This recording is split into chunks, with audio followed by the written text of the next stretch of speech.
Brought to you by the EveryDollar app. Start budgeting for free today. I've been laid off of my motion graphics role in the healthcare industry for almost a year now, along with hundreds of thousands of others in the tech field.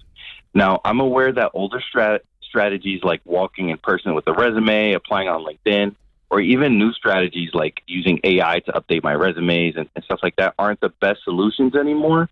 And it's best to network and have someone get you from the inside. Sure. So I'm doing everything I can to expand my network, and I can refresh my skills in my career to continue the passion that I love.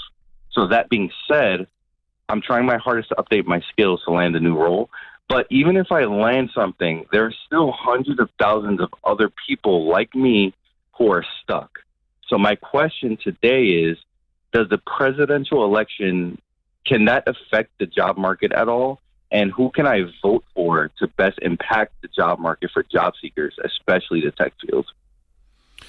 Okay, so the first question is, yes, presidential elections and the candidates who represent a party and then ensuing policy platforms, because both candidates, major party candidates, including your third-party candidates, your Libertarian, your Bobby Kennedys, all presidential candidates have a platform. And I don't think the average person actually goes on their website and just reads through their platform. I think that's probably a good start. But the answer is yes to the first question, because these policies do, in fact, have consequences, good or bad.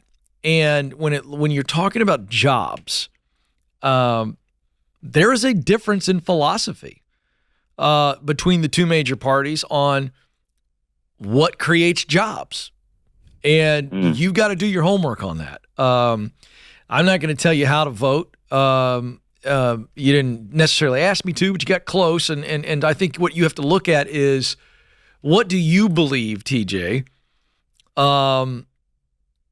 is fundamental policy that makes it better for the job economy? Now, I'll tell you what I think, okay? And I'm not talking about party, and I'm not talking about candidate.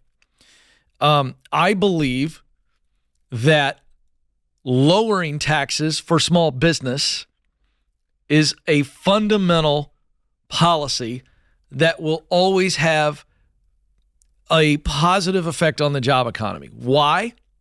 By the way, folks, I'm entering into territory, George, that I know is so fun when the show's so big. I'm enjoying this. So I'm going to say this. I'm going to say this to folks. If you don't disagree with me, if you disagree with me, I'm okay with it, actually. I'll never read any comments you say about me negative, because I don't get into the comments. George knows that's this right. is I true. read them too, Ken. I don't listen to them. But what I want you to do is I want you to actually research what I'm saying, because this is not my opinion. So, for instance, fact number one, small businesses as a percentage of jobs in the United States are the biggest block of employers. So if you were to look at a pie chart of who creates the most jobs in America, small business.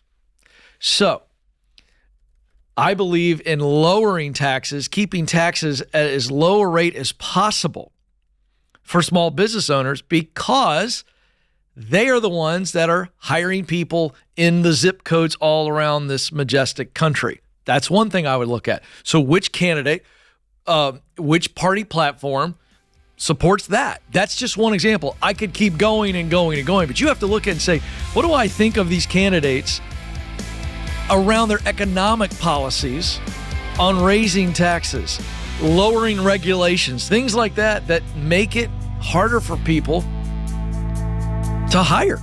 And that's why you get laid off. So you do the work and vote your conscience. Create your free EveryDollar budget today, the simplest way to budget for your life.